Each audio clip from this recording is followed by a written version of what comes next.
Bueno, estoy aquí en directo, todavía no es la hora de emitir, pero...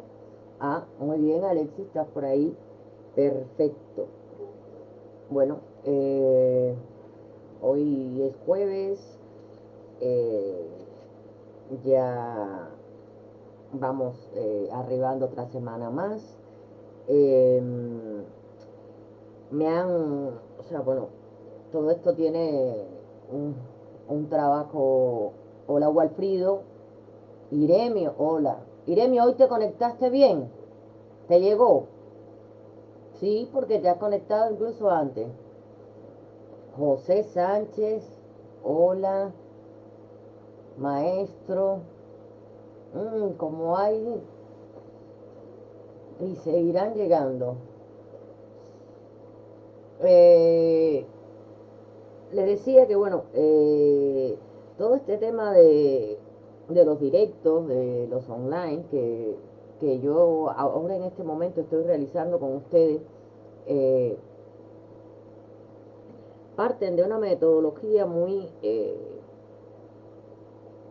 que yo he usado mucho, o sea, durante mucho tiempo la usé sin darme cuenta que la estaba utilizando. Y fue durante todo el tiempo donde, por ejemplo, trabajé en, eh, en la escuela de cine, cuando dirigí la escuela de cine y además era profesora de la escuela. ¿Por qué? Porque, bueno, yo realicé los planes de estudio de las asignaturas de la escuela, ¿no? Sobre la base de los que me iban entregando los profesores de las distintas, eh, de los distintos departamentos, de las distintas eh, especialidades. Pero yo hice con todo esto adaptaciones metodológicas y sobre todo didácticas.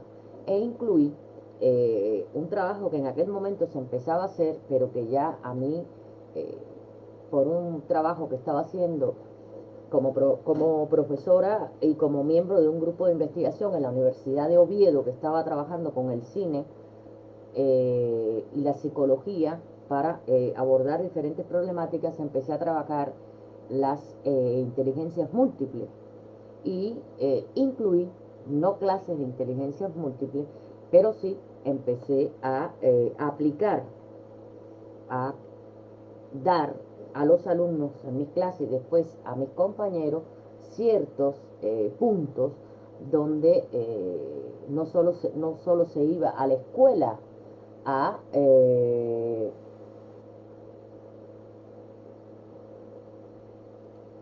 sino se iba no solo se iba a aprender asignaturas, sino se iba a desarrollar el proceso creativo, el proceso de integración, el proceso de trabajo en equipo, las habilidades puestas al servicio de todos, en fin. ¿Qué quiero decir con esto? Que yo,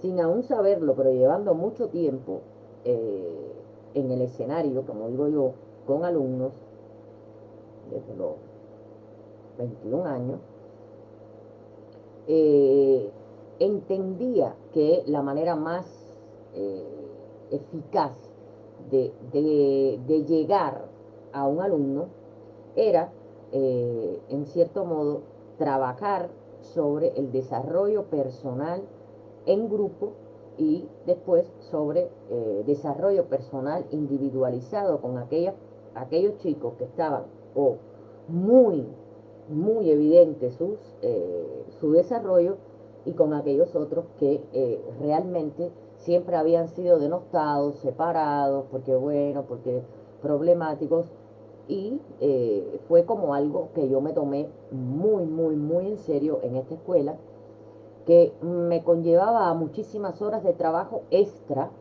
porque bueno, yo por la tarde podía, la escuela era hasta las 2, pero yo utilizaba la tarde, en vez de para promocionar la escuela, que era lo que pretendían, yo me dediqué a, en vez de promocionar para traer más, a trabajar con los que estaban para que pudieran darse cuenta de, del potencial que tenían y poderlos dirigir, una vez hablado ya con la especialidad correspondiente, hacia. el punto donde tenían que ir. Yo le estoy haciendo esta introducción por algo, ¿no? Eso me costó muchos disgustos con los dueños de la escuela, muchísimos. Me costó muchísimos disgustos con compañeros que no entendían, o sea, me costó defender muchos alumnos a los que se quería suspender, cuando realmente ni siquiera verdaderamente era un alumno de suspenso, simplemente era un alumno que determinados profesores segregaban así abiertamente, como que daban clases para los tres que ellos pensaban que iban a llegar. Y hoy tengo alumnos de esos que fueron segregados que, curiosamente, mientras otros muy buenos, que además yo los valoro y son mis amigos incluso, pero también tengo relaciones con esos que no iban a llegar a ningún lado porque no tenían cultura, porque no tenían base, y que hoy por hoy son emprendedores, tienen estudios, tienen productoras. Entonces hicieron una parte del recorrido un poco potenciándole su, y no rotando por especialidades, sino potenciándole cuál era la especialidad y la línea con la que tenían que trabajar. Con esto quiero decir que siempre, siempre, siempre que trabajo con grupos, trabajo con, eh, con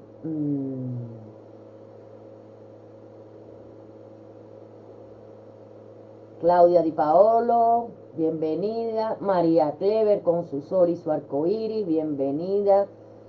Quiero decir que siempre toca trabajar una parte de desarrollo personal por una razón, porque el conocimiento sin, un, sin una derivación personal no aporta nada. O sea, podemos saber muchísimo de Rauschenberg. Podemos dar 10 conferencias de Rauschenberg y no lo abarcaríamos, ¿no? Pero ¿qué hacemos con eso en la mano? Bien, me sé la obra de Rauschenberg. ¿Y ahora qué hago con ella? Esa es la gran deficiencia y la gran catarsis y la gran ruptura del sistema educacional, que te llena eh, de una serie de conocimientos, pero nunca te dicen para qué sirven. Por eso muchos alumnos se cuestionan, y yo para qué tengo que hacer matemáticas. No le enseñan a las personas que ese conocimiento básico, porque además es que no lo dan básico, es que lo complejizan, que ese conocimiento básico es para utilizarlo en este momento. Esto es para utilizarlo en. Entonces se van haciendo, porque el cerebro va compartimentando y va albergando como si fuera un computador toda la información que resulta clasificada e importante. ¿Por qué? Porque el alumno recuerda que eso que aprendió tan fácil, aunque pueda ser muy complejo, eso le va a servir para un desarrollo en un momento determinado de su vida, porque está previsto para él o está previsto a nivel general que esos acontecimientos surgen en la medida que el alumno se va desarrollando. Y por otra parte, también existe la teoría, y es verdad, que el cerebro debe almacenar una cuota muy concreta de referencias a conocimientos. O sea, no se trata de aprenderse un libro, se trata de que el cerebro clasifica como con notas el, eh, el conocimiento que vamos recibiendo. Hola, Henry. Y va guardando, es como si el cerebro guardara realmente la síntesis o la cita, o en qué como cuando uno, por ejemplo, ficha, cuando está escribiendo un libro, uno hace la ficha de la cita, la página, el párrafo, para después transcribir a lo que estás escribiendo. Pues es lo mismo, el cerebro guarda eso, pero ante la avalancha de conocimientos, ¿qué hace el cerebro? Que es un órgano, podríamos decir, eh, independiente en cierto modo, pues lo que hace es que va sacando, porque es tanta la aglomeración que tiene, que va sacando aquello que está anterior ante lo que viene nuevo. Entonces, ¿qué pasa con el cerebro de las personas que están en los sistemas de estudio actuales? Que es como si fuera una entrada y salida, una entrada y salida, una entrada y salida, porque además ese conocimiento nunca se pone a las manos, no se pone en práctica ese conocimiento, nunca. Es un conocimiento para albergar. ¿Sí? Y un zapatero hace zapatos y aprende a hacer zapatos haciéndolo, no porque le den la historia del calzado desde el surgimiento de nuestros días hasta hoy.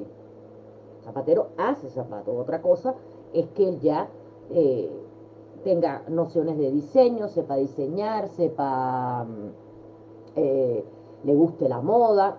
Eso es una cosa diferente. Matricule diseño, pero a confeccionar un zapato, cualquier zapato, son las mismas pautas del zapato. Una persona que es un buen zapatero, que sabe hacer el zapato, busca entonces distinguirse, diferenciarse, busca la excelencia. O sea, no es lo mismo el zapatero de Matanzas, y digo Matanzas por decir cualquier cosa, o de aquí de Portugalete, a Manolo Blanc, que es un zapatero, pero es un zapatero que además de aprender a hacer el zapato, buscó una forma de identificarse y de diferenciarse con sus zapatos. ¿Qué quiero decir con esto? Que yo he, por ejemplo, plasmado toda una serie de ejercicios, porque además este fin de semana voy a hacer toda una subida ya a YouTube de los directos que están aquí y voy a empezar a agrupar un poco por materias, ¿no? Y yo me doy cuenta que yo dejo ejercicios, ¿m? Y dejo ejercicios y no se hacen.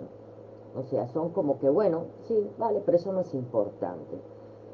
Entonces, en reunión con el equipo y con el equipo más grande, me decían, pero ¿cómo es posible que tú siempre hagas un balance entre tus dos áreas expertas, que es desarrollo personal, inteligencias múltiples, desarrollo personal, PNL, y en este caso, marketing digital y arte, estás en las tres experiencias, y que en este grupo el desarrollo personal no se esté aplicando? Curiosamente, no me pasa lo mismo con otros grupos, que son de otras cosas, otros negocios, negocios online, eh, multiniveles, etcétera, que precisan un constante apoyo y un constante poner en práctica determinadas cosas que incluso ellos me piden, como el tiempo, eficiencia del tiempo, que es muy difícil, que además eso se gestiona, la gestión de tiempo tiene ¿cómo podríamos decir? Hola Crisel, un,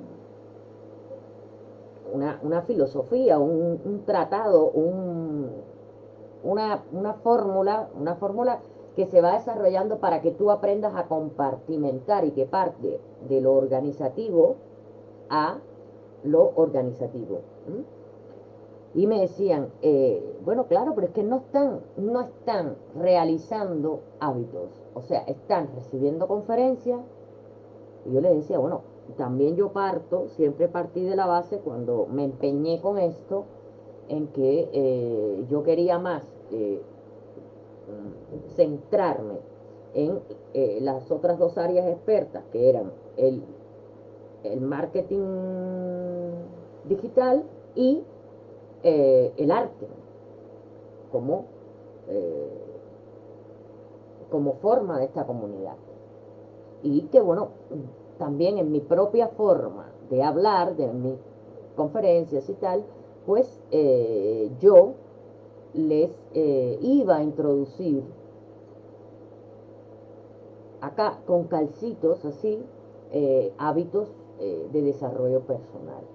Yo, por ejemplo, solo 3 personas me han enviado el speech del ascensor.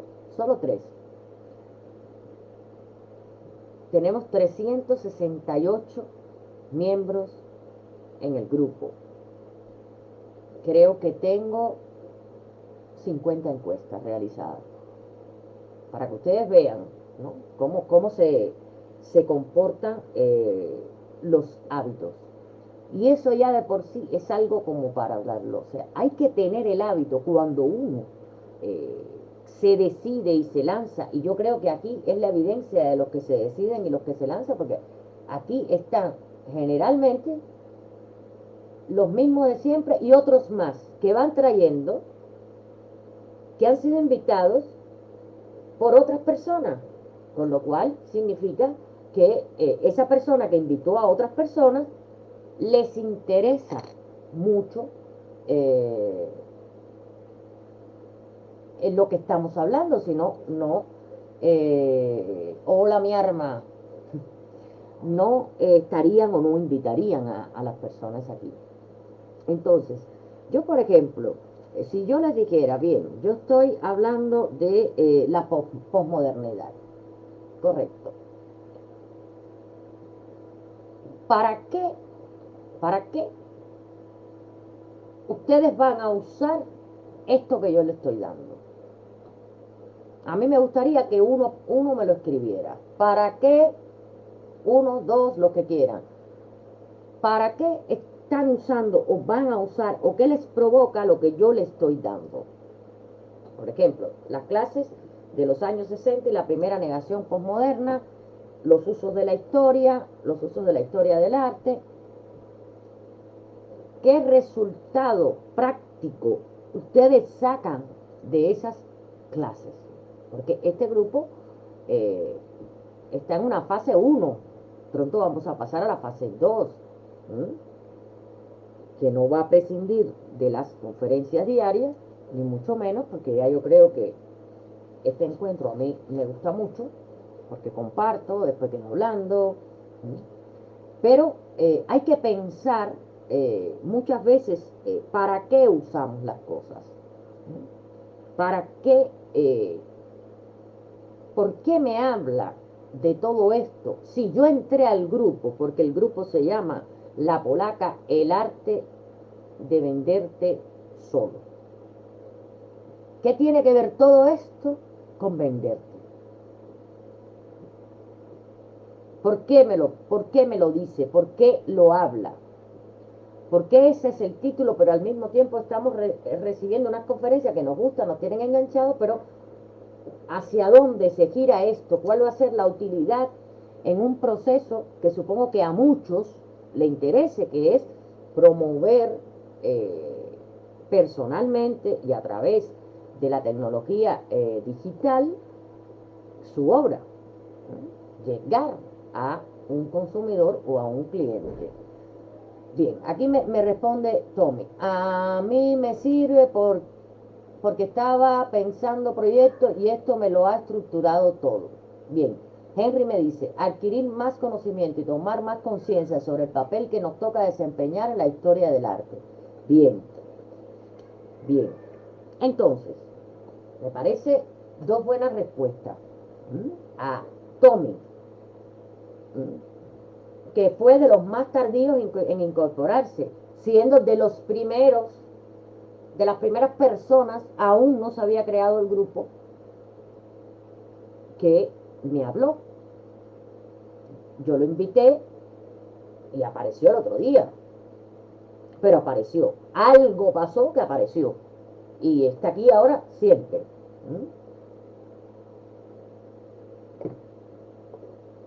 Bien. Entonces, por lo que me han hablado aquí, esto sirve a muchos para un proceso de autodescubrimiento, de valoración, de inserción, de reubicarse personalmente en quiénes somos y qué estamos haciendo, para redefinir cuál es vuestro, como llamamos nosotros, nuestro por qué más importante. ¿no? Con aquella historia que les puse en el vídeo sobre, o el audio, porque fue un audio, sobre cómo, cómo podemos graficar en la mente un porqué. Pero yo les digo algo, el conocimiento, la destreza, el talento, sin disciplina, sin perseverancia y sin hábito, que no tiene nada que ver ni con la perseverancia ni con la disciplina, no conduce a nada, porque es como algo que va encaminado, sí, tú trabajas, te ubicas, eres y te descubres mucho, pero no tienes el hábito de pasar en la ecuación del ser al hacer. Y el hacer no es solo la obra que tú haces, sino el hacer es ir un paso más allá, porque ustedes ya llegaron aquí maestros. Yo no le estoy dando clase de perfeccionamiento mediante el PNL el llamado a Da Vinci para que mueva sus manos. Yo no estoy haciendo ninguna tontería de esa, ¿no? Yo estoy simplemente nutriéndolos de una serie de conocimientos que sirven como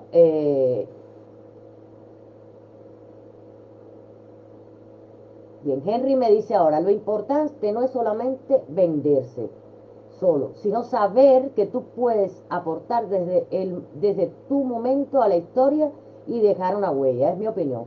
Esa es una opinión. Hola, Raciel. Y María Clever me dice, son los cimientos del arte de hoy. Ella ya está, ¿por qué? Porque ella ya tiene un lenguaje, ¿m? Y está viendo cómo se está moviendo el arte, ¿no?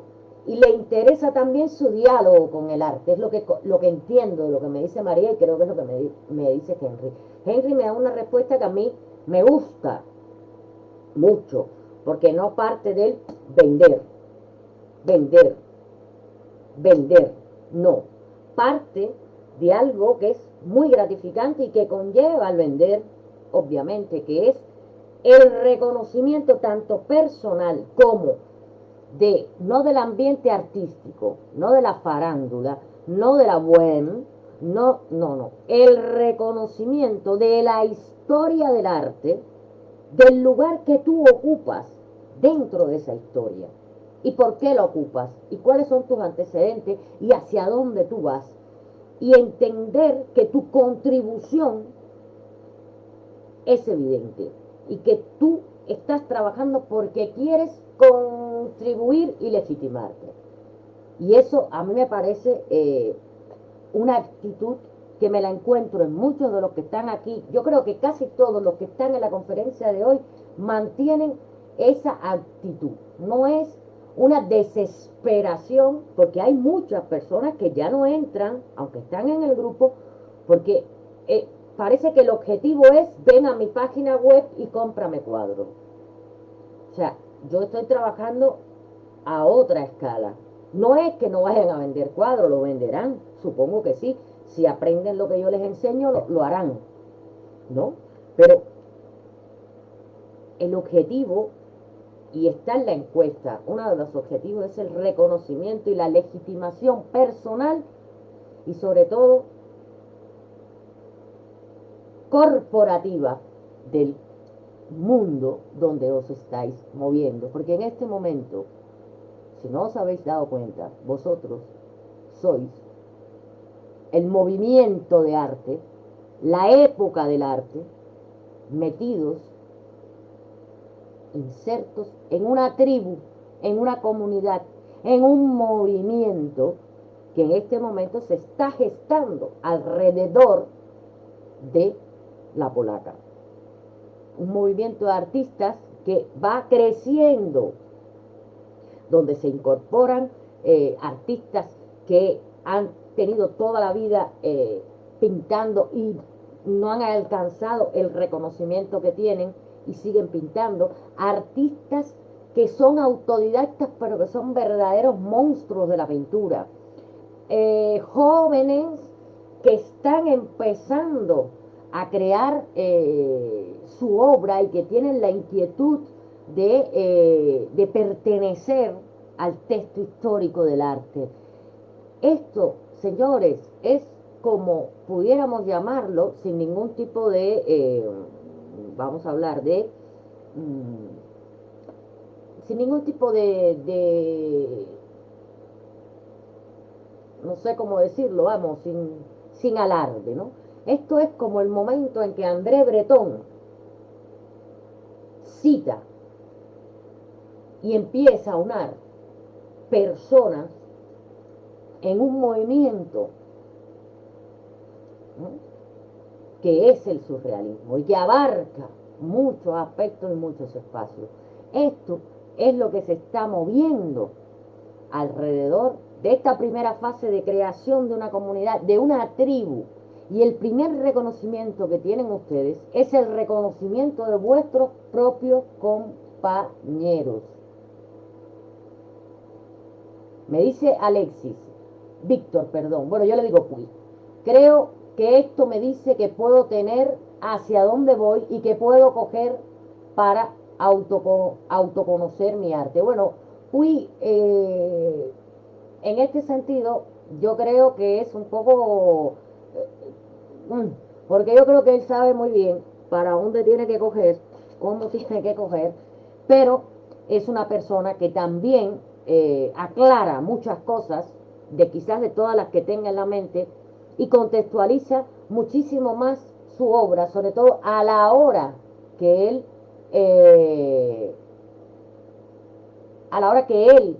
va a plantear su obra o va a esbozar o va a decir tengo una serie, o sea, él va ya como adquiriendo una serie de filamentos, pero yo creo que a pesar de que mucho se critica a los artistas autodidactas, aquí tenemos, que yo conozca como autodidactas, tenemos a Puy, tenemos a María Clever, y no creo que nadie pueda decir que, que, que no son grandes artistas. Tenemos también, que no lo sé, pero creo que María Sorín también es autodidacta o empezó a estudiar pintura tarde. No estoy muy segura. Raciel es un graduado de San Alejandro que nunca pudo desarrollar la obra que quería porque no tenía cómo desarrollarla, lo que lo llevó a la sutil forma de que como no podía fotografiar y no podía hacer ampliaciones de aquello que quería, pues él dijo, bueno, pues como no puedo fotografiar tendré que dibujar, y lo ha convertido en un oficio tan grande, pero al mismo tiempo se ha permitido estudiar y conceptualizar para decir, bueno, yo creo que ahora ya no querría hacer grandes fotografías, o sea, querría seguir haciendo esto porque realmente a partir de una dificultad él encontró una diferenciación, ¿no? Y es lo mismo que le pasó a Puy. O sea, ante el camino del infierno, que dicen que está sembrado de buenas intenciones, él se fraguó, porque uno se fragua en los problemas cuando uno continúa insistiendo, y continúa insistiendo, y continúa insistiendo. Entonces, yo voy hablando, Tommy es autodidacta, pero pintaba desde que era niño, pintaba en la escuela, los murales, los matutinos, o sea, siempre quiso pintar, y pintaba, sencillamente. Hay una cosa que dice aquí Raciel que me gusta mucho que lo mencione, porque John Maxwell, tiene muchos libros y él va seriando los libros, ¿no?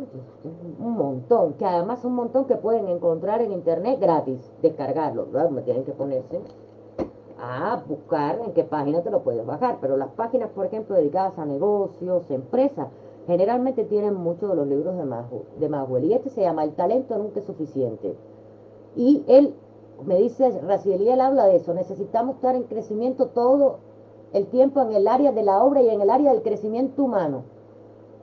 Todo eso para ser cada día mejores. Todo para ser cada día mejor y así poder dejar una huella en nuestros tiempos. Volvemos a hablar del interés del legado. Del interés del legado. Este interés del legado está en la mayoría de las personas que están aquí y que están siguiendo y que se han ido incorporando a estas jornadas de por la tarde. Y yo creo que es Walfrido, Jao Ferrer, que está aquí también. Bien, es que voy viendo, como tengo que ir subiendo. Entonces, yo creo que en este punto que Raciel habla, yo creo que muchas veces lo que sería la comprensión de ciertas, de cierto conocimiento, está muy relacionado con la carencia o la poca importancia que no que ustedes le dan, sino que el entorno en el que se han movido le ha dado a el crecimiento personal. O sea, yo te puedo asegurar, casi lo podría asegurar, porque además lo he visto, que los grandes genios trabajaban muchísimo su mente. No sé en qué se afiliaban, sí sé, por ejemplo, que Mondrian y Malevich practicaban la teosofía y Kandinsky, porque el libro de Kandinsky, Lo espiritual en el arte, es un tratado prácticamente, no de teosofía mística, pero sí de una serie de valores espirituales que él ha desarrollado y que va a componer esa abstracción, que es el mismo conocimiento que adquiere Mondrian, que lo lleva a otro momento y a otra figuración. Y es lo mismo que va a pasar Malevich. Y eso, ese crecimiento personal, y es verdad que pertenecieron a la escuela teosófica de Madame Blavatsky. Entonces, ¿qué quiere decir eso? O sea, que el desarrollo personal, y ahora hay muchos libros que tratan de desarrollo personal, arte, negocios, ¿no? Es importantísimo. Yo cuando empecé en esto, para mí el crecimiento personal mío se fraguaba justamente en el conocimiento. Pero es que eso no te permite. El conocimiento es algo que tú posees, y bien, sí lo posees, sabes que lo posees. Y tú lo estructuras, eso sí, yo lo hice bien estructurado en mi cerebro, tal, yo sé cuando quiero buscar una cosa, sea está en el libro tal, y ya vieron que yo tengo una biblioteca gigantesca, más la que tengo digital, pero bueno. Pero no me permitía reconocer algo, mi experiencia. O sea, no me permitía dar el paso al experto. ¿Por qué? Porque yo no había desarrollado personalmente, no tenía un desarrollo personal constante. Y el desarrollo personal se adquiere con hábitos, hábitos, hábitos, hábitos. Hay muchos con los que yo trabajo que trabajo mucho los hábitos, por ejemplo, de lectura y escucha, porque son personas que no leen o leen muy poco. Entonces, claro, si tú no lees, claro, estos muchas veces van orientados a libros muy específicos, como los de Anthony Robbins, porque además son personas también que tienen que trabajar la autoestima, o van relacionados con libros que desarrollan hábitos, como el libro un libro que yo siempre tengo a mano, que es el libro de Otmandino, el vendedor más grande del mundo. Creo que incluso hoy lo saqué, no sé si lo tengo, pero sí que lo tengo por aquí, pero lo que tengo por aquí es un desorden que no puedo. Bien, ya oyeron. En fin, entonces, yo creo que es importante, sí señor, justamente Madame Blavatsky y Nicolas Roerich. Ujú. Yo comencé en un grupo así, Signos. Signos es el grupo que llevó Samuel Feijó. Supongo que me estén hablando de ese signo. Bueno, me van entendiendo por dónde quiero ir, que obviamente de una tribu a otra se va cambiando el trabajo del ser y del desarrollo personal. Pero por supuesto, el training o el entrenamiento que yo he planteado como primera parte de los artistas no puede carecer de un entrenamiento en el desarrollo personal, no puede privar a los artistas de un crecimiento humano. Yo siempre tengo en la mente la frase de alguien que he querido mucho y que si miran la pantalla van a ver que tengo una foto allí detrás, ¿verdad?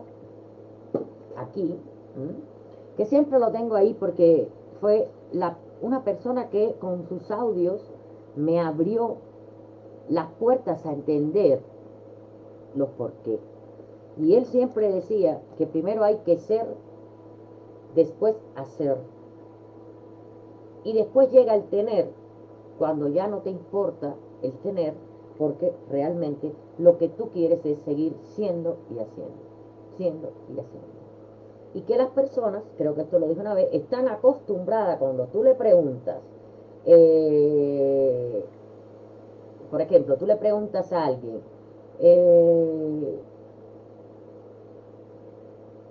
¿qué quieres? ¿No? Nadie te responde ni lo que quiere hacer ni lo que es. Siempre te responden directamente al tener. Yo quiero un Ferrari. Ah, bien. Pero, y eso es un poco lo que yo no quiero que pase aquí. Yo quiero un Ferrari. Vale. ¿Compraron? No, pero es que claro, entonces empiezan a ir hacia atrás y hacia atrás. Y cuando llegan al punto, tienes que decirle, ¿te das cuenta? ¿Cómo tú puedes querer un Ferrari si tú ni siquiera sabes lo que eres? Si tú ni siquiera sabes lo que eres, no puedes tomar acción. A mí me da igual que quieras un Ferrari, como si quieres un cohete, o no sé, o las joyas más lujosas de los que lleva la reina. Me da lo mismo. El querer de cada cual es su problema. Pero la metodología es ser, hacer y tener. En ustedes ya se complementa mucho el ser y el hacer. El ser y el hacer. Y el tener va un poco en ustedes ligado a estas características que cada uno me ha hablado, que es mucho buscando el tema del reconocimiento. Me dice Crisel, escucharte hablar de la historia del arte, de las tendencias, siempre refresca los conocimientos. Claro, hay un refresque de conocimiento, pero es que esto no es por gusto, es lo que quiero que entiendan, que estas conferencias que yo voy a seguir emitiendo de lunes a viernes sobre la historia del arte contemporáneo y lo vamos a abarcar todito.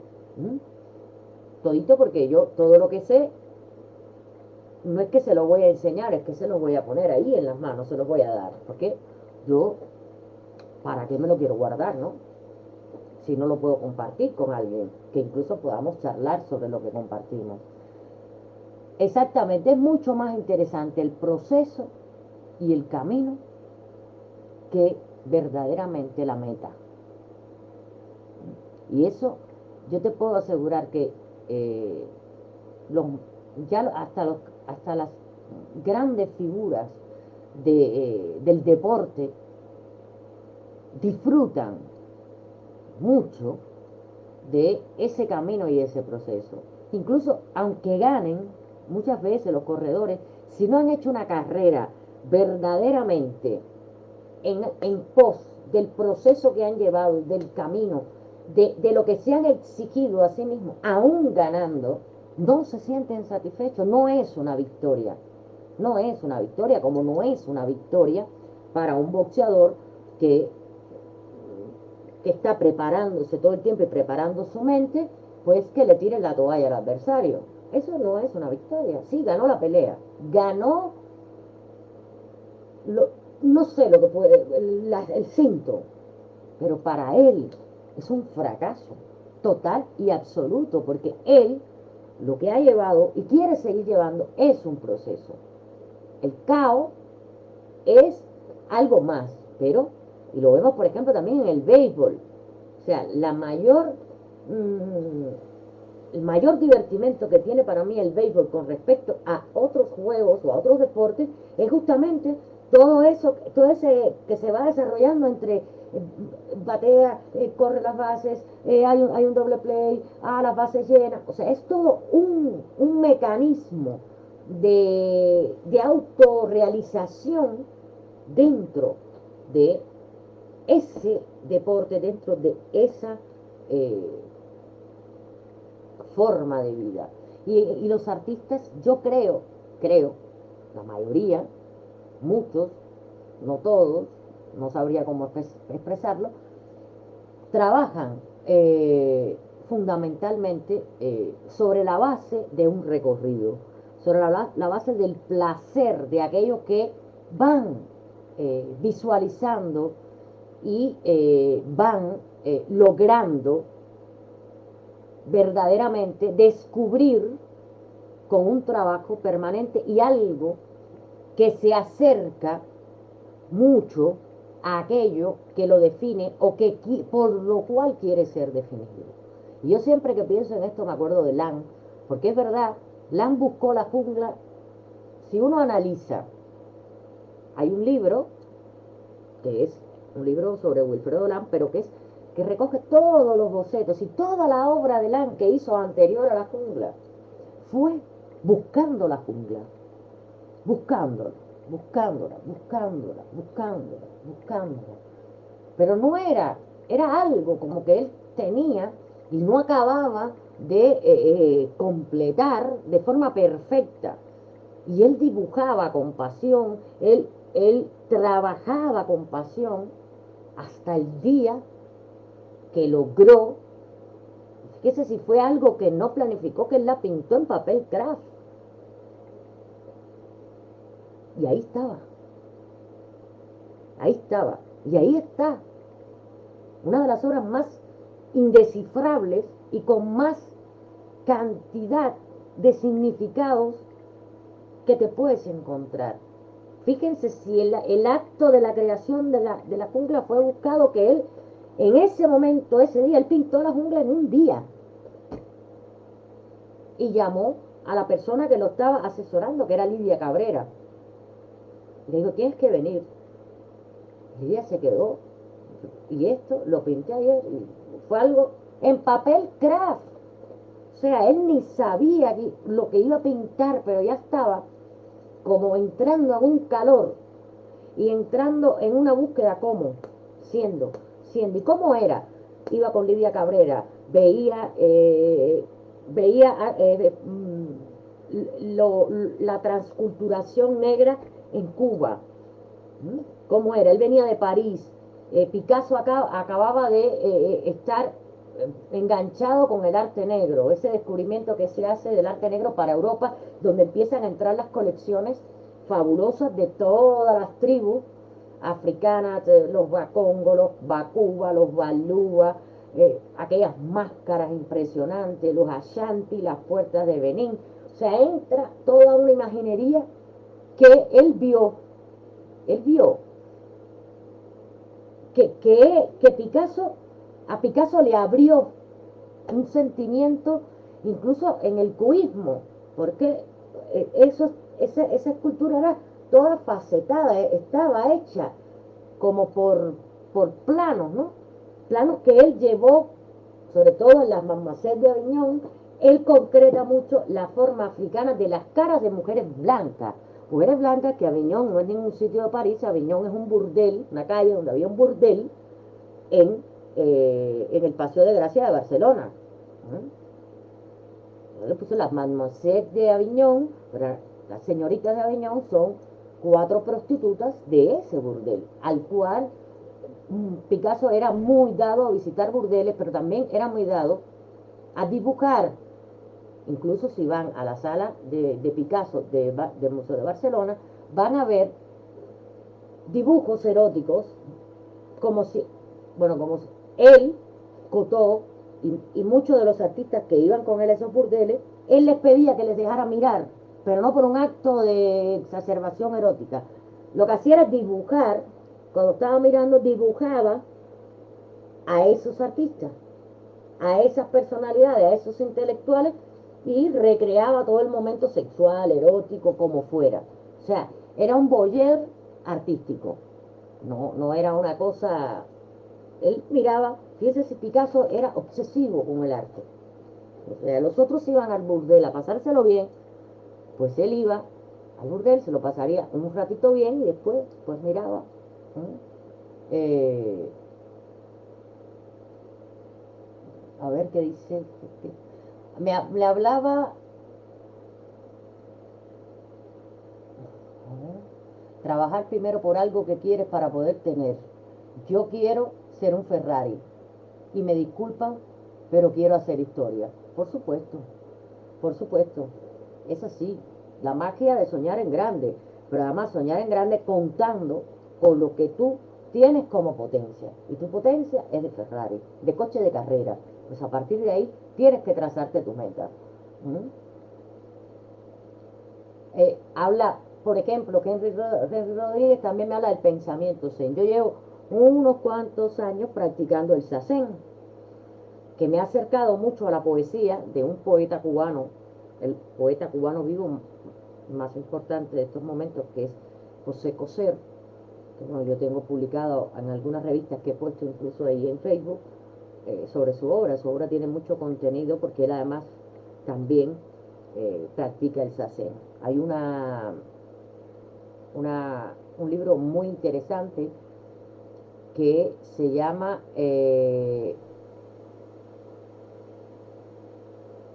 un minuto, Elogio de la sombra, y que define la estética japonesa y la forma de ser de la cultura japonesa en general y del arte. Es un ensayo que fue muy polémico en su tiempo.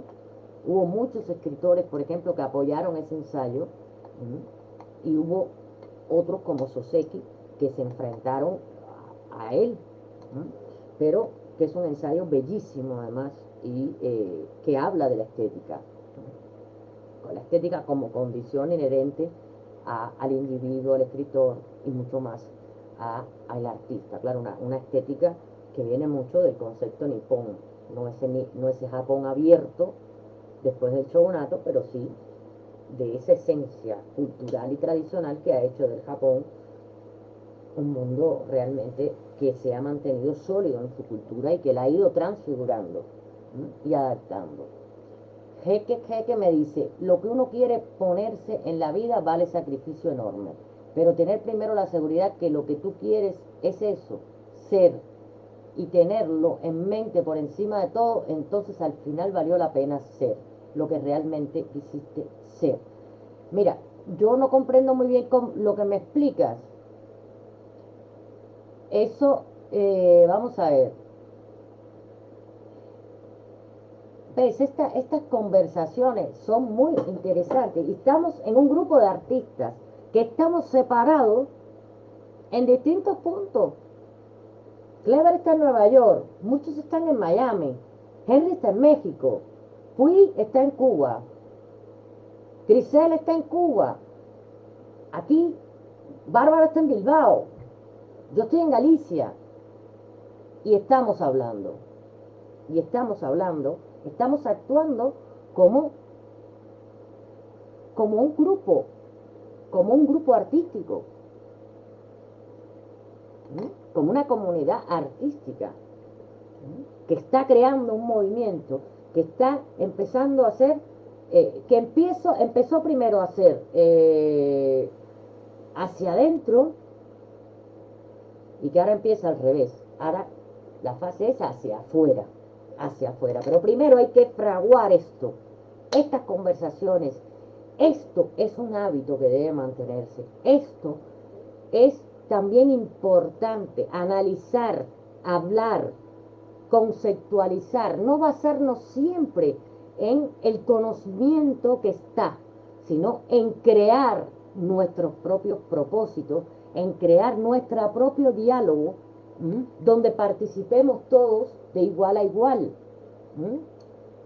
donde participemos todos de igual a igual, porque si yo soy experta, vosotros también lo sois, porque vosotros sois maestros de la aventura, vosotros domináis algo que para mí es mágico y maravilloso y difícil de dominar, difícil, muy difícil. La gente piensa que es fácil y que los pintores viven de, no sé qué concepto tienen de los artistas. Es algo muy difícil, que lleva mucho tiempo de pensar, mucho tiempo a veces de darte vuelta a la cabeza, y yo lo he visto, y levantarse a las 3 de la mañana, ¿pero qué pasa? Una idea, espera, pues así le debe haber pasado a Alan, porque Alan se levantó y de hecho, os voy a dar un dato, la jungla era roja, toda, y cuando Lidia Cabrera la vio, llevó a Pierre Berger Fatumbi, un francés que es babalao, que tenía muy buena relación con Lidia Cabrera, con un amigo que además es un teórico de no solo la religión afrocubana, sino de la religión, de la cultura africana. Pierre Berger tiene muchos libros muy importantes. Bueno, yo soy una fanática estudiosa del arte africano, eso sí es algo, pero ya yo lo tomo como hobby porque no se puede todo. Carlos Franco. ¿Qué me dice Carlos Franco? Bueno, voy a Adriano Nico primero, perdona Carlos. Hay que luchar bien duro por el sueño, para que no se quede solo ahí. Exactamente. Pero para que el sueño no se quede solo ahí, hay que trabajar esto. Hay que tener hábitos de focalizar. Hay que visualizar. Yo a veces estoy 30 minutos focalizando, dándole forma, focalizando lo que quiero, incluso focalizando con el grupo a ver dónde lo veo. Yo lo veo, yo sé a quién veo, sé quiénes van a estar, sé quiénes están, y lo focalizo. Eso hace que yo, es como si hiciera ejercicio que me subieran la adrenalina. Yo visualizo siempre cuando estoy trabajando, todos los días hago visualización, como hago visualización de mi vida personal. Y eso lo he vivido que me erizo. Yo he estado en 7, 8, 9 concesionarios y no, la misma Ana me dice, pero mira, está chulo este coche. No me gusta, no me siento. Y al último he ido y me han dicho, bueno, esto es todo nuevo tal, y de segunda, así coches guapos que me dejas ver, dice, pero bueno, yo no, déjame ver. Y he ido, mi último coche fue así, he ido y le he dicho ese. Me dice, pero no los monta ese, pero ese. Me dice, bueno, mira, ese, además será de fulano de tal, cuyo mecánico es mecano de tal, ese es mío, me monto, me siento y ya lo amo para el resto de mi vida, porque yo tenía visualizado eso. Me ven, porque aquí me dice que tenemos problemas, quiero saber si me ven y me oyen.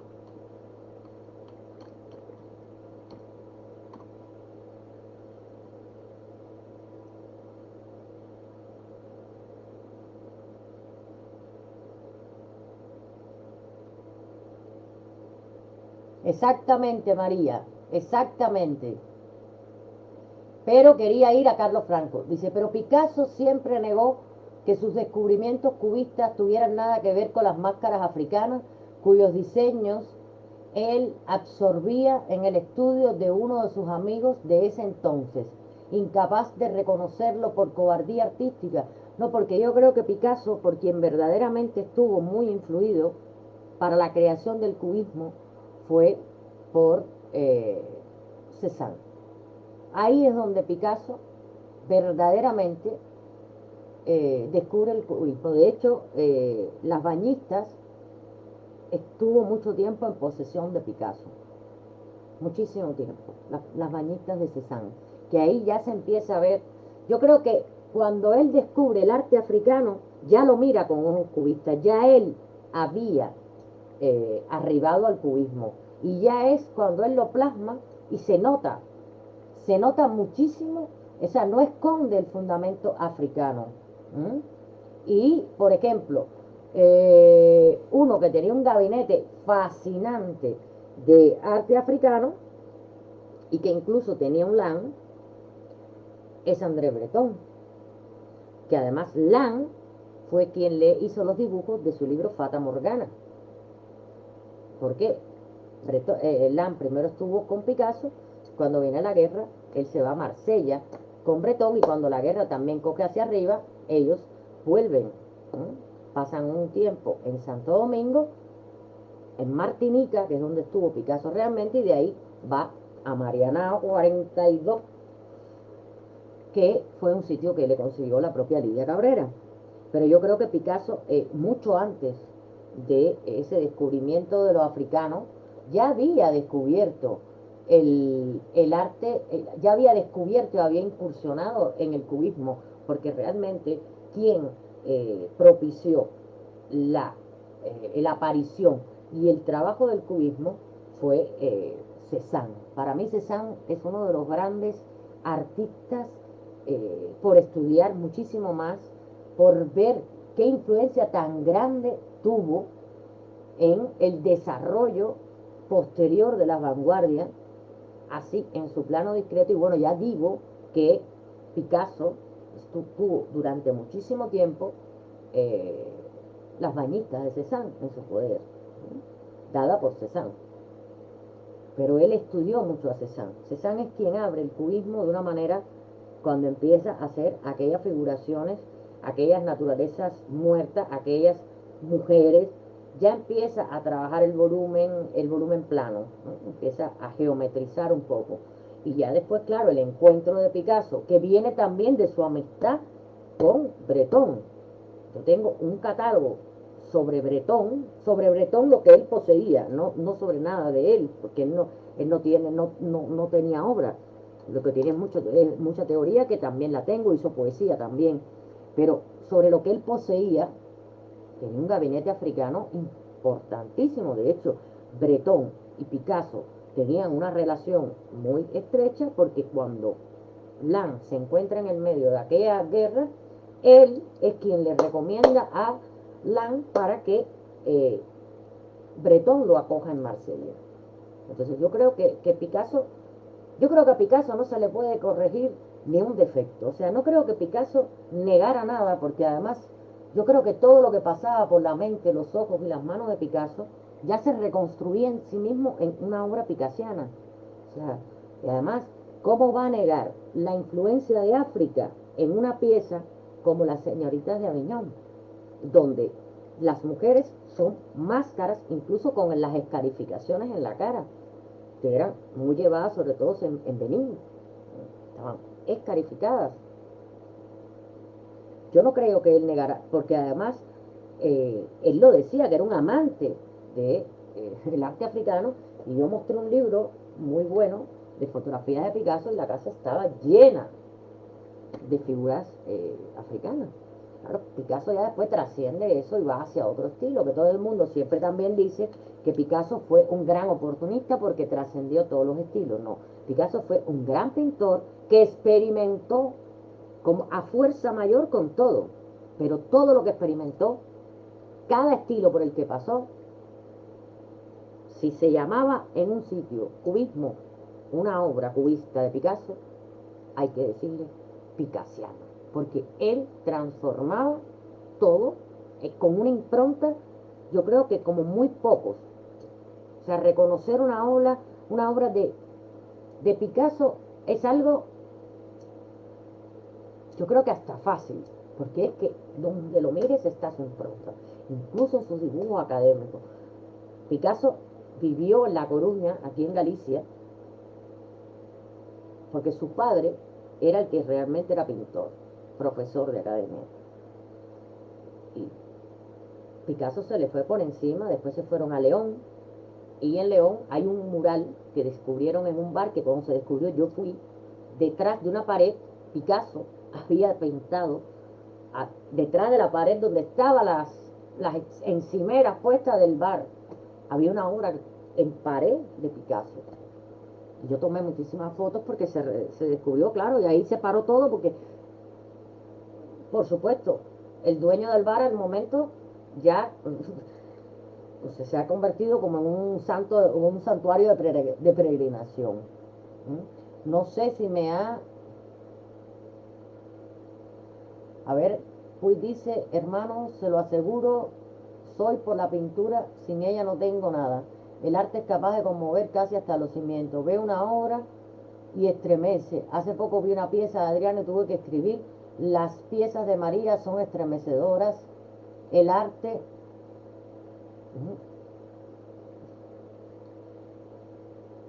Y aquí en esta tribu vamos, somos y seremos arte. Seamos capaces o no de hacer historia, no lo sabemos, pero intentémoslo hasta el cansancio. Yo creo que ya cada uno de vosotros sois historia. No sé si se quedó Carlos, al que le respondí, no sé si está, no está, pero esa es mi opinión, Carlos, es mi opinión personal. Yo soy una gran amante de la obra de Picasso y he leído mucho, además he leído libros como John Berger escribió un libro para desmitificar a Picasso, que al final es un juego porque al tiempo que lo desmitifica, pues realmente lo que hace es ubicarlo y resaltarlo, ¿no? Yo no creo ni en una grandeza mayor o menor. A veces que me dicen, no, pero ¿quién es más grande, Dalí o Picasso? Exactamente. Eso, Henry, eso exactamente. Pero eso también lo hacéis vosotros. Lo haces tú. Salir de la zona de confort. O sea, no quedarte con una obra y ahí seguir dándole sobre lo mismo. El arte es experimentar. Y Picasso se atrevió con todo. Se atrevió con todo. No era porque él fuera un oportunista, él vivió y hizo y fue todo el arte de su tiempo, sin ningún tipo de afán de protagonismo, porque Picasso se encerraba 4 días en una habitación a pintar. Hay una anécdota que va a un matrimonio, él había invitado a un matrimonio a esta última casa que ya tenía en Italia, a la villa que tenía en Italia, a comer, y le traen de regalo un bonsai de tomate.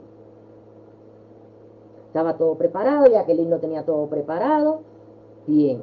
Y él coge y dice, se queda mirando, ¿no? El bonsai, dice, vengo ahora, voy a colocar el bonsai en el estudio. 3 días, no salió 3 días, no volvió a salir, no lo vieron, comieron sin él, no se pudieron despedir porque Picasso se pasó los 3 días dibujando perspectivas del bonsai. Entonces, yo creo que esto habla de una persona que la gente dice, no estaba enfermo, no estaba enfermo, era artista, lo necesitaba, pero lo necesitaba para ser Picasso. Él ya era Picasso. Él cuando era Picasso se sentía hasta mejor, porque como era Picasso, si vendían obra llegaba el dinero y él se podía concentrar única y exclusivamente en trabajar, en crear. Que lo hizo para entrar en la historia del arte, no creo que ni lo pensara, no creo ni que él tuviera un afán de nada. Él el único afán que tenía era dominar el arte. Eso era lo que él quería dominar, el arte, dominarlo, trabajarlo, poseerlo y ser poseído por el arte. Para Picasso, que dicen que fue tan mujeriego y que le adjudican las muertes de no sé cuántas mujeres por suicidio, para Picasso era más importante el arte que las mujeres, era más importante el arte que sus hijos, era más importante el arte que todo. Eso sí, mantenía a todas sus ex mujeres, mantenía a todos sus hijos, a todos, y a todas sus ex, sobre todo a Maya la bailarina y a Dora Mars, que realmente fue su gran amor.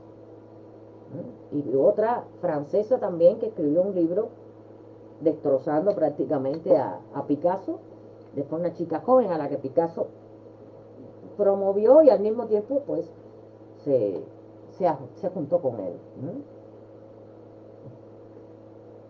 Y por ejemplo, tú ves el estudio de Bacon, que lo han tenido que dejar tal y como está. Hombre que trabajaba. ¿Qué se iba a poner a recoger ni a limpiar? Bueno, podrán decir, hay pintores que son hiper escrupulosos. Él no. Capas, capas y capas, pero de décadas en el suelo de pintura, de pigmento. ¿Por qué? Porque su preocupación era crear, porque no se iba a detener en... es como, yo por ejemplo, yo muchas veces lo experimento cuando tengo que escribir, cuando estoy dando vuelta y vuelta a algo que tengo que escribir un ensayo, tengo que escribir, y me paso y me agonizo, y de pronto me levanto, vengo corriendo, empujo todo lo que tengo en la mesa, me da igual para donde caiga, porque si se me va la idea, y le digo, ahora no me hable, no me hable, no me hable nadie, no me hable nadie, no me hable, no me hable, y me, porque se me va, porque es el destello ese, y yo, cuánto diera por tener o ser la mitad de la mitad de la mitad de Picasso. Pero ocurre cuando tú amas algo.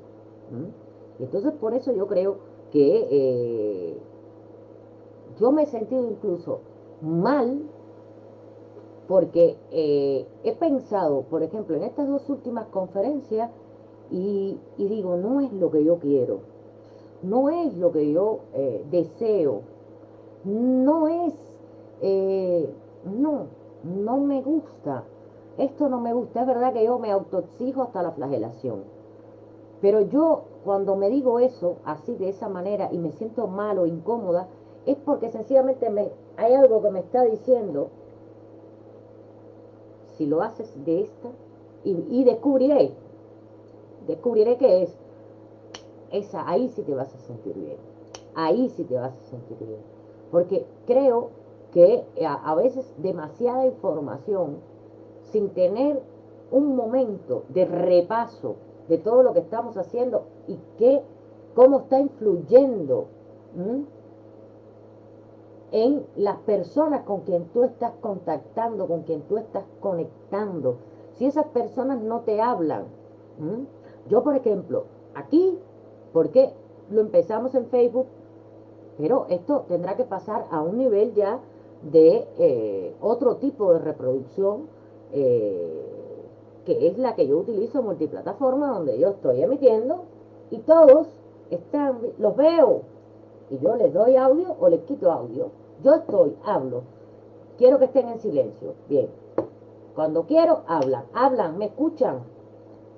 Y no he querido hacerlo todavía porque yo sé que hay personas que no tienen facilidad todavía para adquirir o para entrar en este tipo, que además a ninguno de vosotros os cuesta. Yo pago esa plataforma que me da anuencia a 1000 personas.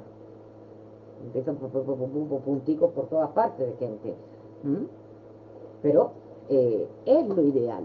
Entonces yo me sentía y me he sentido como en una disyuntiva de, bueno, ¿estarán verdaderamente aprendiendo? ¿Estarán verdaderamente sacando lo importante de esto? ¿Estaré siendo lo suficientemente precisa? ¿Estaré siendo lo suficientemente experta en lo que estoy hablando? ¿Estarán sacando lo importante de todo esto? Y siempre me digo, me estaré haciendo entender, porque hay personas que te dicen, ¿me entiendes? Yo no tengo por qué, yo no soy superior para decirle a la persona, ¿me entienden? Me hago entender, porque si la otra no me entiende, ¿por qué tiene que ser un problema de la otra? Generalmente yo pienso que es un problema de que no me hago entender. Y quería reflexionar hoy sobre esto y saber si verdaderamente esto que estamos haciendo, que prácticamente yo lo he hecho durante toda mi vida, que es dar conferencias sobre arte, y por supuesto durante toda una vida siempre he ido a más y mejor porque yo me autoexijo mucho. Si verdaderamente para todos los que me están siguiendo esto a ustedes les resulta útil, les resulta atractivo, si verdaderamente ustedes están disfrutando y al mismo tiempo están retrasándose, no de retraso, sino de retrasar, volver a trazar eh, corregido el camino hacia donde quieren llegar, la línea que quieren definir como lenguaje, el estilo que quieren pactar como artistas con vosotros mismos, y si realmente soy yo la persona que debe estar con eh, todo este trabajo y impulsarlos. Esa es mi gran preocupación y siempre ha sido una preocupación que siempre que doy clases, yo me reunía con mis alumnos, una evaluación de alumnos. ¿Dónde? Y eso sí, me gustaría muchísimo poderlo saber, poderlo saber por parte de las personas que están siguiendo las conferencias, porque así yo también sé hasta qué punto elevar, hasta qué punto no irme más arriba, hasta qué punto puedo seguir hasta el infinito y más allá, hasta qué punto tengo que llevar esta fase para poder pasar a la siguiente. Y eso me gustaría saberlo sobre todo de las personas que siempre o generalmente están. Si realmente están, desde que están en esta tribu, primero hemos logrado un objetivo. Y quiero saber si ustedes lo sienten así, que es el objetivo de aunar un movimiento de artistas que eh, se, se miran la obra del uno al otro, establecen unos nexos de crítica, de análisis, que me encanta leer.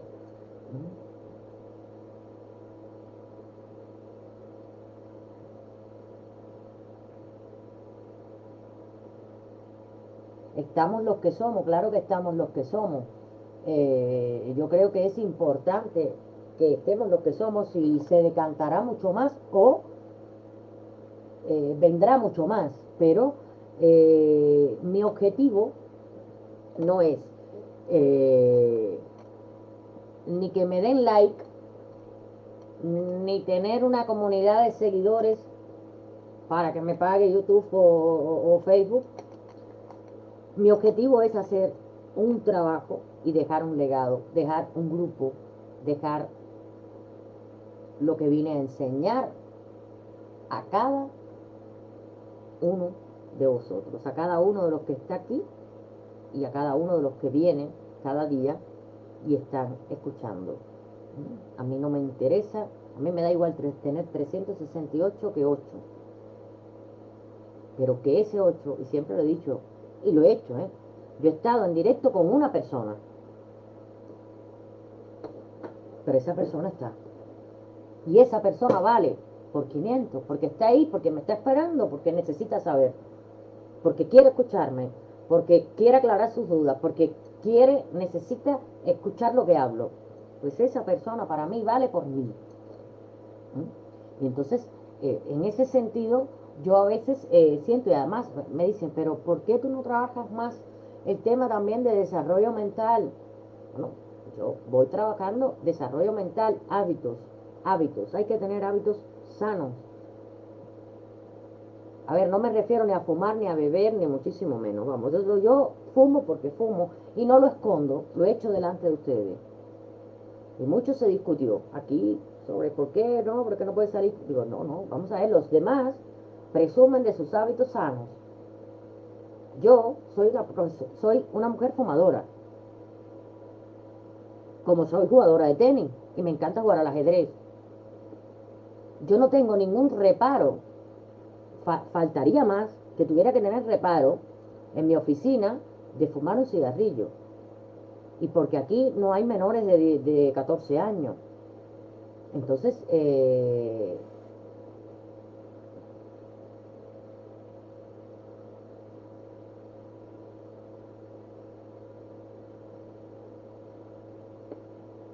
pero yo me muestro como soy, yo soy eso. soy eso. Café, cigarro, bebidas sin alcohol. Un día tengo el pelo suelto, otro lo tengo recogido, depende. Pero yo soy eso. Porque es la única forma auténtica en que me puedo mostrar. Y eso también he tenido discusión, porque no, porque tienes que producirte, no, porque no me voy, no, yo no me maquillo, nunca, solo los ojos a veces. ¿Por qué? ¿Por qué no puedo ser alguien que esté hablando sencillamente con los demás? ¿Por qué tengo que presumir de lo que tengo? ¿Por qué tengo que mostrar a nadie? Yo no estoy para mostrar. Yo lo dije desde el principio con este grupo. Yo quiero hacer lo que conmigo han hecho muchas personas, ayudar. Y sé que hay gente que no confía en ayudar. Yo quiero ayudar, ayudar y ayudar. Y toda ayuda tiene un costo, toda ayuda tiene un precio. Pero mi fin es ayudar, ayudar y ayudar. Porque yo no hago nada con callarme todo esto. Porque esto incluso me posibilita a mí revisar incluso planteamientos que yo ayer lo comentaba en la noche con Ana, le decía, es que he revisado planteamientos de la doctora María Elena Jubría que no son correctos. O sea, fue mi directora de tesis, la catedrática de arte contemporáneo de la Facultad de Artes y Letras de La Habana, una mujer excepcional. Y le dije, es que esto no. Con respecto no al arte cubano, al arte contemporáneo, le dije, eso está mal, esto está mal ubicado, no sé por qué lo plasma de esta manera, si no está aquí, esto no es aquí, esto tiene que ir aquí. Y Ana me miraba y me decía, bueno, pero ¿y qué, por qué te...? Y entonces me asustaba esa perspectiva, ¿no? Sí, me gusta el ajedrez, Carlos Franco. Soy una mujer de ajedrez. Me encanta jugar al ajedrez, además eh, tuve un tío político que para mí los tíos son todos tíos y tías.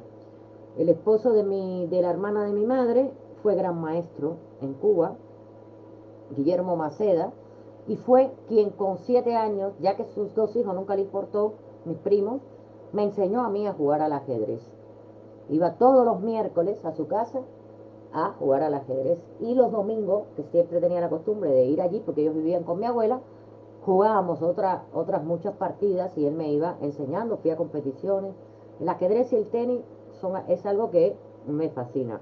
Incluso yo juego al ajedrez con la máquina, con una máquina que la programas y tú en dificultad, porque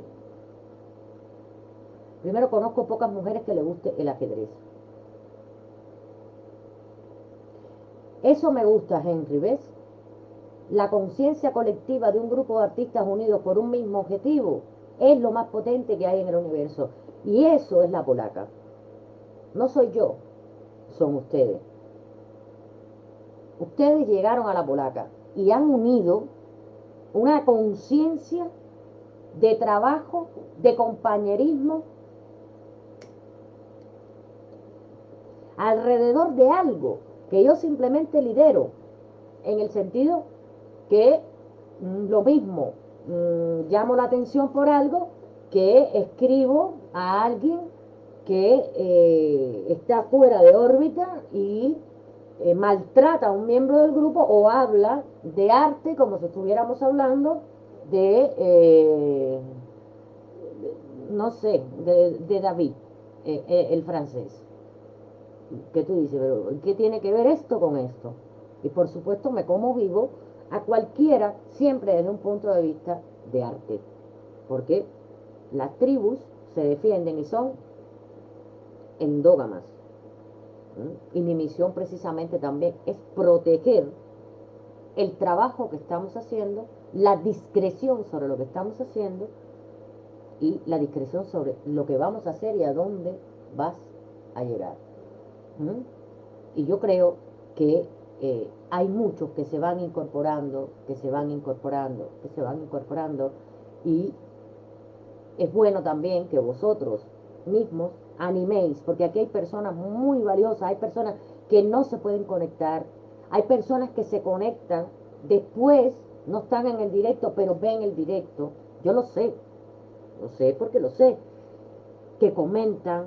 Hay personas que tienen que mostrar más ese talento crítico, como Adriano Nicot, que habla poco, pero cuando pone una, la pone que te quedas, dice, y es una persona súper humilde. María Clever también, persona tranquila, humilde, pero también muy defensora del grupo. Bárbara, muy defensora del grupo.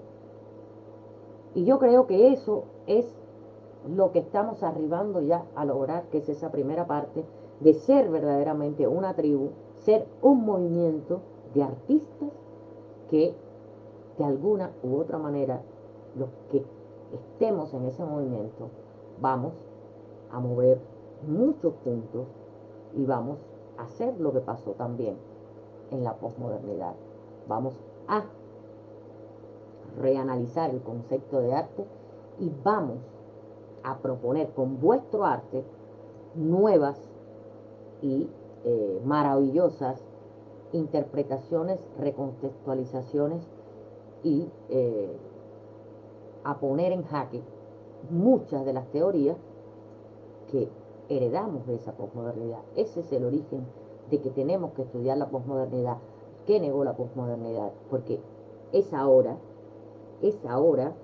después de todo lo que ha pasado, es ahora cuando verdaderamente va a irrumpir una nueva cultura y va a irrumpir un nuevo arte. Entonces, creo que aquí hay muchos que están ya preparados para una unión con mitologías individuales, pero con una unión para poner los cimientos. Aquí hay personas de todo el mundo: Honduras, México, Italia, Colombia, Cuba, de diferentes provincias, Estados Unidos, de diferentes lugares,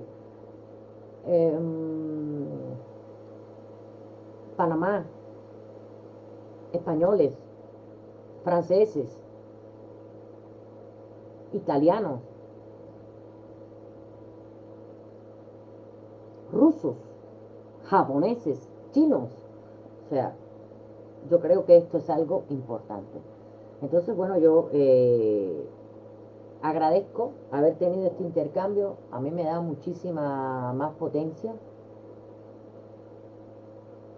Exactamente, exactamente.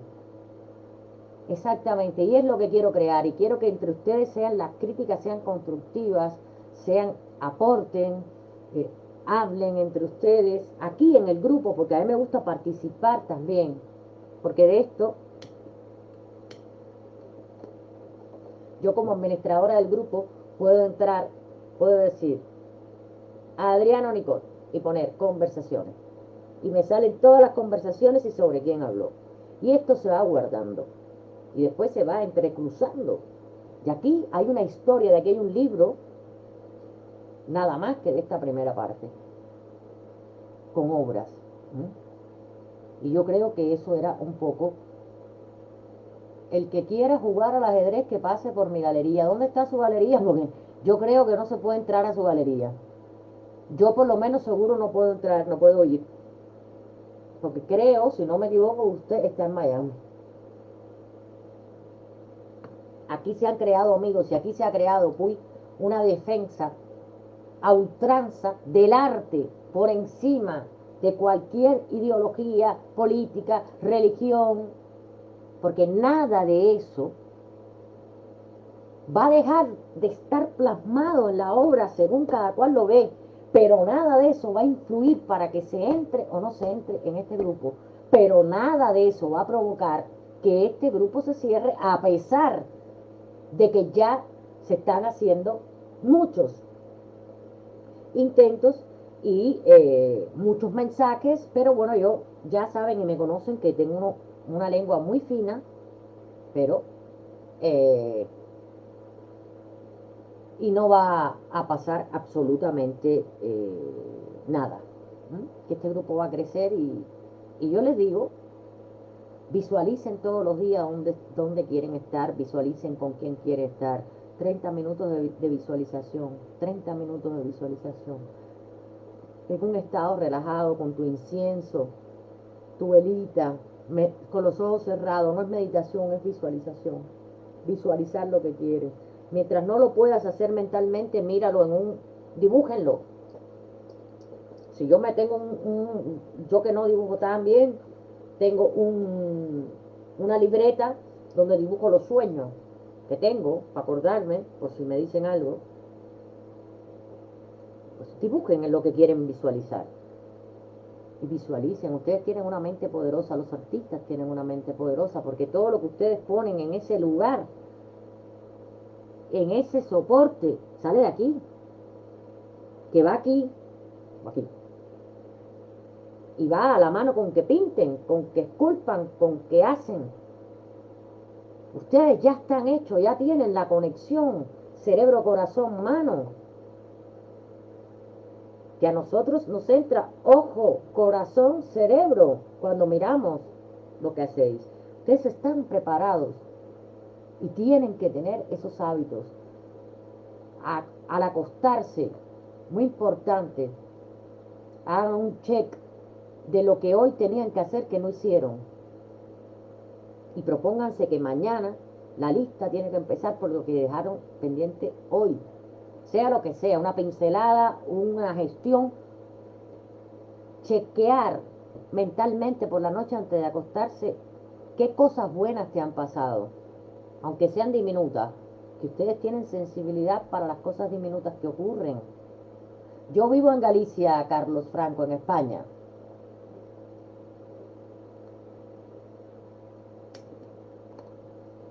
Hagan un checking de las cosas que ustedes creen que no han sido, con 5 cosas de los check-in estos que yo lo hago. Es verdad que me demoro a lo mejor 30 minutos en terminar de acostarme, de dormir, pero hago un check-in.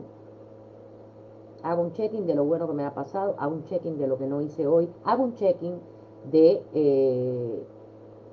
qué es lo que me parece a mí que no estoy haciendo bien. Y una de las cosas que tenía pendiente era esto. Hago siempre agradecimientos. Lo pueden hacer a quien quieran. Yo siempre, antes de dormir, hago 10 agradecimientos. Antes los escribía cuando empecé con el hábito, porque al escribir es algo como que sale y lo ves. Ahora simplemente los hago mental. 10 agradecimientos cada día. ¿Qué agradezco cada día? Y cuando me levanto, pues, o hago visualización, o también hago agradecimiento, ¿no? Como una especie de agradecimiento de cosas muy normales, vamos, de cosas que realmente me hacen sentir plena. Ay, agradezco que por fin logré que la matita del patio se me diera.